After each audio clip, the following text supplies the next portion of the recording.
He thought buying a vintage car would be the start of a fresh chapter, a way to heal after divorce, a symbol of freedom. But when a newly divorced black man slid behind the wheel of a gleaming 1937 Cadillac, he didn't know he was stepping into history itself. The leather still carried whispers of a past no one wanted to talk about. What he found hidden inside that car didn't just change his life. It forced him to confront a truth far bigger than himself. The question is, was he ready for what that Cadillac was about to reveal? For Marcus, life had been anything but easy these past few months. Freshly divorced, he found himself alone in a one-bedroom apartment, the silence pressing in like a weight each night. He filled the hours with work, with meaningless routines, but nothing touched the hollow ache in his chest. He longed for something steady, something that reminded him he still mattered.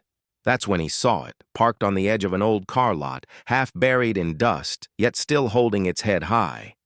A 1937 Cadillac, long forgotten but magnificent, as if time itself had failed to dim its glow. To Marcus, it wasn't just a car. It was survival. It was a lifeline.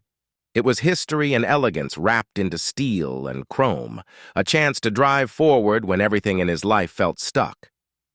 He poured what little savings he had into bringing it home. His friends called him foolish, told him he should be practical, but Marcus didn't care. The Cadillac gave him purpose again. The first night he sat behind the wheel, he felt something strange, like the car wasn't entirely his, like it carried stories waiting to be told. At first, he dismissed it as sentiment, but soon he'd realize this Cadillac's past wasn't just written in leather and rust. It carried a weight far heavier, and far more dangerous than he ever imagined. At first, the Cadillac brought nothing but pride. Marcus spent evenings polishing its chrome until it gleamed like sunlight. He'd run his hands along the curves, imagining the roads it once traveled, the history it had witnessed. But pride quickly turned to unease. Neighbors who once waved now crossed the street. Conversations hushed when he pulled into the lot. At a gas station, the attendant refused eye contact, muttering under his breath, "Cars like that weren't made for people like you." The words stung. Marcus wanted to fight back, to demand respect, but instead he drove off, jaw clenched, hands gripping the wheel tight enough to hurt. That night, restless and angry, he searched the Cadillac for clues about its past. And tucked under the passenger seat, he found it. A folded, yellowed letter. Elegant handwriting, the kind belonging to someone who believed their words carried power. As Marcus read, his chest tightened. The Cadillac's original owner wasn't just wealthy, he was notorious. A businessman who hosted rallies at the height of segregation, whose parties celebrated division. This car, this symbol Marcus had clung to for healing, had once been paraded as a jewel of supremacy. From then on, the Cadillac felt different. The engine growled lower, heavier. Marcus could see the history in its reflection, shadows of nights where black workers were forced to stand outside as the elite gathered inside. And now, the car belonged to him. It didn't take long for word to spread. Cars slowed in front of his building. Strangers lingered. Some muttered slurs under their breath. Others just stared long enough to send shivers through his spine. One night he came home to find the windshield smashed. Across the hood, in dripping red spray paint, were 3 words that froze him in place. Know your place. The smell of paint was sharp. The shards of glass crunched under his shoes. His refuge, his symbol of survival, was now a target. But instead of backing down, Marcus scrubbed the hood clean. He patched the glass. He told himself he wouldn't be silenced. Still, deep down, he knew the fight wasn't with vandals. It was with history itself. The breaking point came on a Friday night.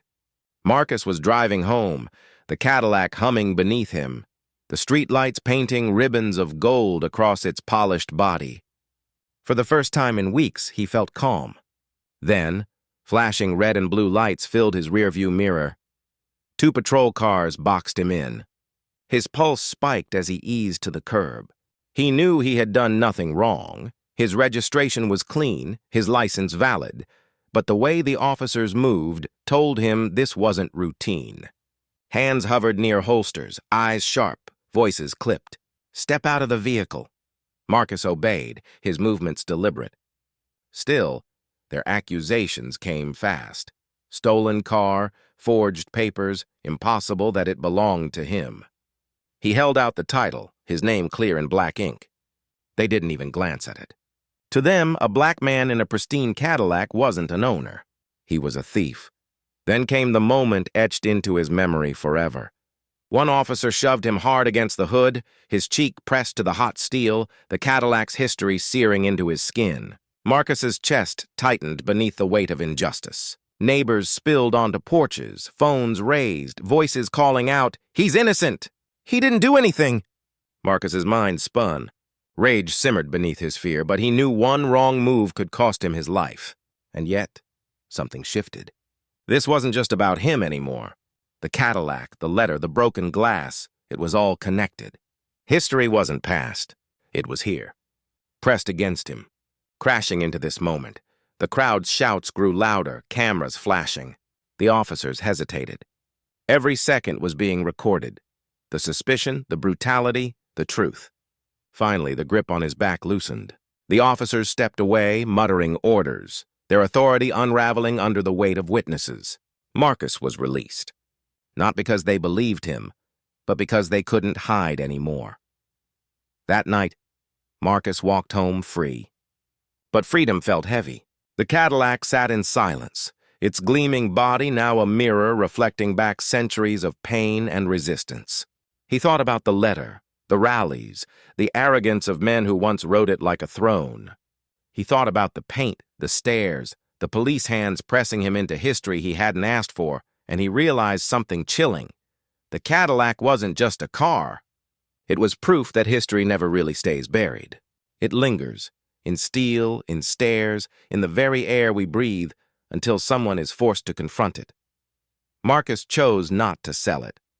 Not out of pride, but out of defiance. Every time he drove, it wasn't just a ride, it was resistance. A reminder to his neighbors, to strangers, to anyone watching, that the past would not silence him. He couldn't erase history, but he could refuse to let it repeat quietly, because Marcus's story was never just his.